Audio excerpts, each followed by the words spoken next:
This episode of the Totally Rad Show is brought to you by Netflix. Coming up, another found footage movie for you, but this go round, it's time to partay in Project X.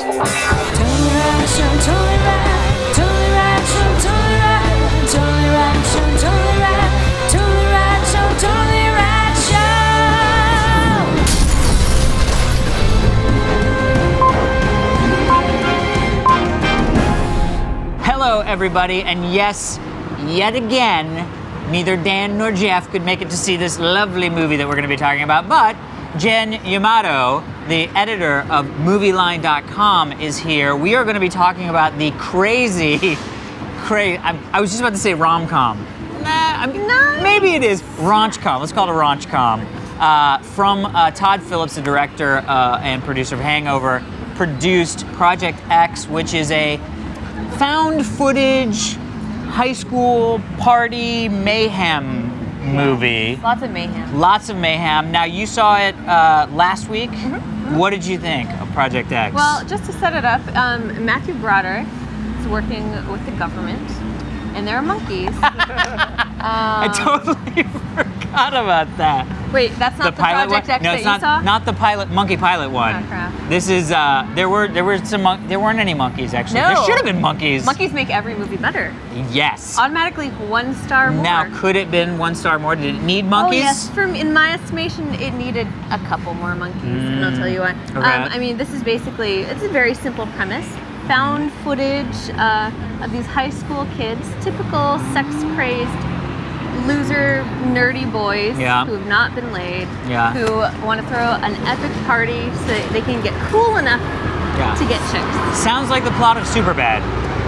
Doesn't it? Sounds like the plot of many teen comedies. Mostly from the 80s. Mostly from the 80s. Mostly involving huge parties. Yes. Where everything happens. Yes. Everything goes wrong, but doesn't it go right? Doesn't it? For somebody, yeah.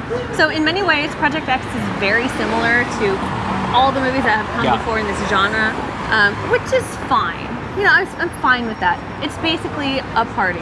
Yeah. And the party lasts for a really long time during the movie. Which I think is a saving grace for the movie. Yeah, yeah. Because that's what we want to see is crazy stuff happen, and they do that. And crazy stuff happens, and it's really gorgeously shot, I think.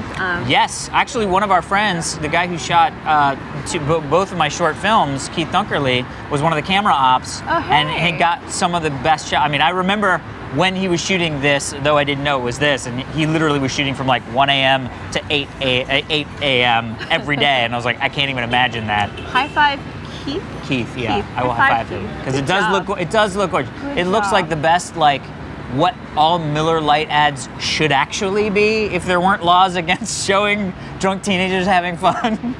In other words, it's the best version of your fantasy high school parties imaginable.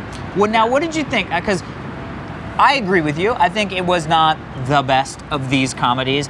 I had a lot of feelings for about a half an hour of this movie. The first half an hour is like, wow, this is going to be bad. And once the party starts rolling, it's kind of like, okay, cool, I guess fun party stuff's happening. By the end, I was truly, genuinely enjoying myself.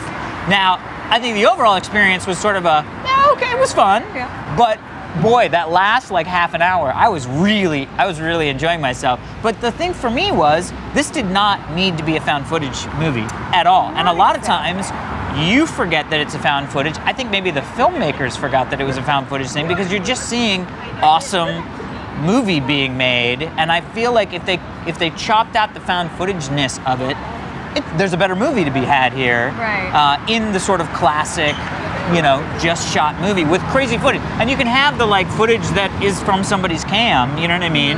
It would still make sense narratively. But there was some crazy... There's some crazy stuff. There's and craziness. I will say the extremes to which the party and the film go are very surprising, and I think that's one of its strengths. Yes, definitely. I would go in not knowing anything, not any details of why it's rated R for mayhem exactly. Oh, that's funny. Yeah, one of the reasons I did not know that. It's rated R.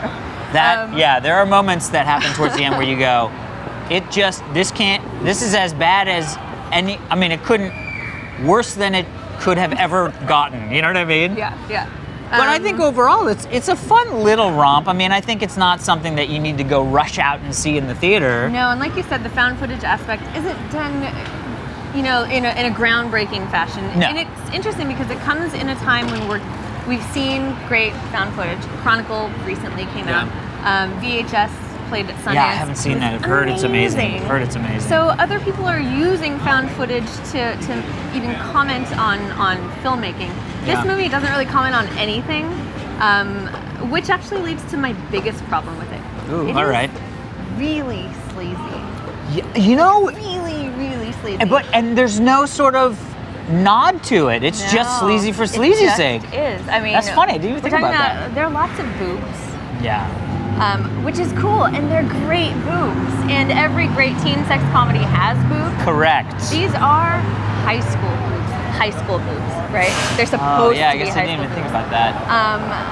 So there are a lot of high school boobs in this movie. I hope the guys out there in the 18 to 24 demographic who love this movie and live for this movie, just remember, at the end of this movie, after you've enjoyed the hell out of yourself, I hope you feel a little bit gross. Yeah. Just a little bit gross. Yeah. Well, the other thing is that this clearly, we're not the demo for this movie. I don't even think I know anybody who fits in the demo of this movie. But here's the thing.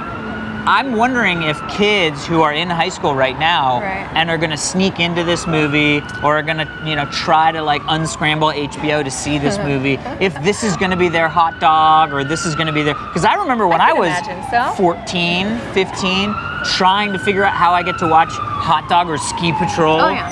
Skinemax.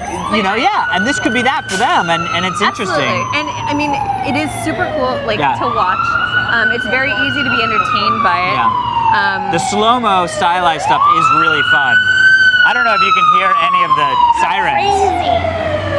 That's what happened. I just walked out of the premiere, which was happening across the street, so there was a lot of ecstasy use. That's horrible. It's probably not true. I mean, it is, to go back to my problem with it, it's kind of icky, it's a little sleazy. It's like, my boyfriend called it Terry Richardson's American Pie. Oh, funny. It looks like Larry Clark did Second Unit. Yeah. And all of the female characters are grossly misrepresented, I think, or underserved, shall we say. Yeah. There are just female cliches. There's the hot girl, and there's the wholesome girl next door. Guess which one the main guy is going to try to sleep Although with? wholesome girl next door basically basically naked at a party. And she's super hot too. Yeah. Oh yeah. That was like, you saw that coming a mile away when it was like, oh yeah, it's just my best friend who's a smoking hot blonde chick. Clearly it's like, into me, but I can't see it until I try to score with the hot girl. So I think if you know what you're gonna get when you're going in, which is just craziness, it's a fun little romp. You know what I mean? As long as you don't expect anything more. Oh, like a movie that isn't packed with cliches. Stories. Character development, of plots. Substance. Anything being done that's new with the medium. I mean, I think I agree with you on all those points. If it's on cable, I might watch it a little bit. If I'm alone, I might watch a lot more of it, if you know what I'm saying. Do I wish I was at that party? Yes. I will tell you, I was just having this conversation with Mike, because I was like, as fun as that party is, I'm just not that kind of, I just want to go ragers. But there were moments where I was like, man, that just looks like a fucking blast. Yeah, you know what I mean? It makes Pasadena look almost... Oh yeah, come on, Pasadena? Almost. Pasadena, and by the way, you don't live in a house like that if you can't afford to buy another one of those houses. Just saying. Well, thank you very much, Jen. My pleasure. Project X. Bye.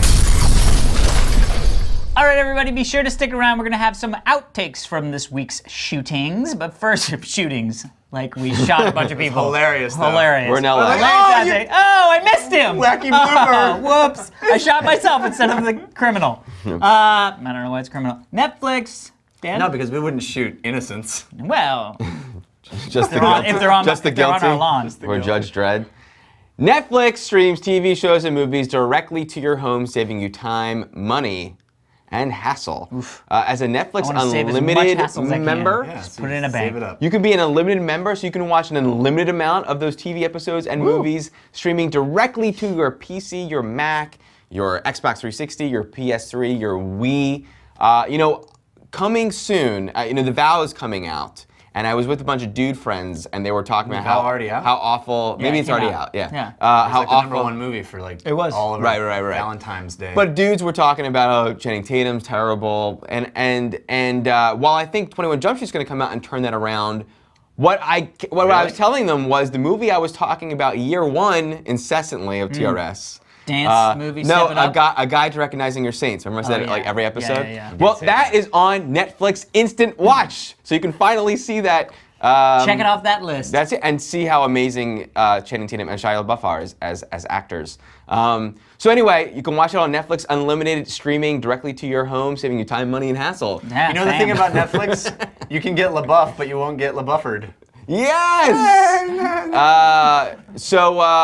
Yeah, a free 30-day trial. So go to netflix.com/TRS to sign up. Also, if you're in the UK and Ireland, you can get a free trial as well. Go to netflix.co.uk/TRS, or if you're in Ireland, netflix.ie/TRS. Amazing. All right, people, we will see you. Have a great weekend. Because you could see Jaws, but I seriously thought Jaws was R, because my parents said that. They lied to you? Is way they said you worse. Can't see it. Jaws 2 has so much more traumatic shit than Jaws. Yeah. I mean, they both are pretty fucking traumatic, but I actually walked into the room when Jaws was playing. Literally, the part that I walked in just to check and see, I snuck it on, and I turn it on, and there's a leg floating down in the bottom. I was like, oh my God! And then turned it off. That was last week. I was like, that's why I'm not allowed to see it. All right, here we go. Oh! Let's try that again. Happened? Yep, I pulled my back. I pulled my back out. Here we go. Ready to start the show? Oh, Jesus! Ow! There it is. Yeah. I'm not ready. I'm ready. Are you ready? I love that moment where he reads the thing out of that. Because I've had that in dreams where I'm trying so hard to read something and I just don't have the knowledge, and so my dream is like, you can't get there right now. It's the book is too heavy. The pages are wet. Yeah. The pages are wet, now it's dripping. Yeah, isn't that, your mind is a fucking asshole, you know? Thursdays at 10, 9 Central. Thursdays at 10. NBC. Only on NBC. All right, here we go. Ready? Yep. Cut. I was just thinking how 10 o'clock, time, how they can only put shows on at after 10, if your show has this amount of content, has to come after 10. That, first of all, doesn't even matter now. I'm watching it at 8 a.m. the next morning with my coffee. And then certainly in the future really won't matter, so it's like... Yeah, but it'll be there until it doesn't have to be there. I know, but it's like...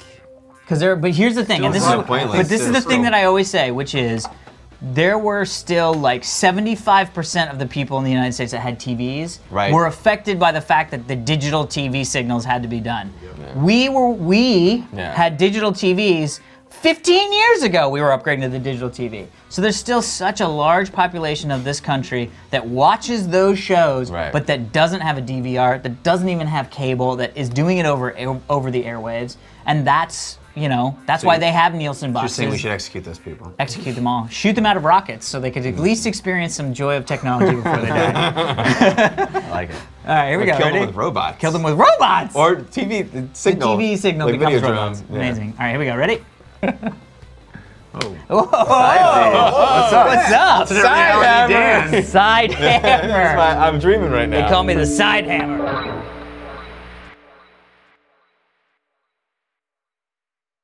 It was, you guys remember, Bruh! When would you want to live? Oh! Yeah, my favorite. Zoinks!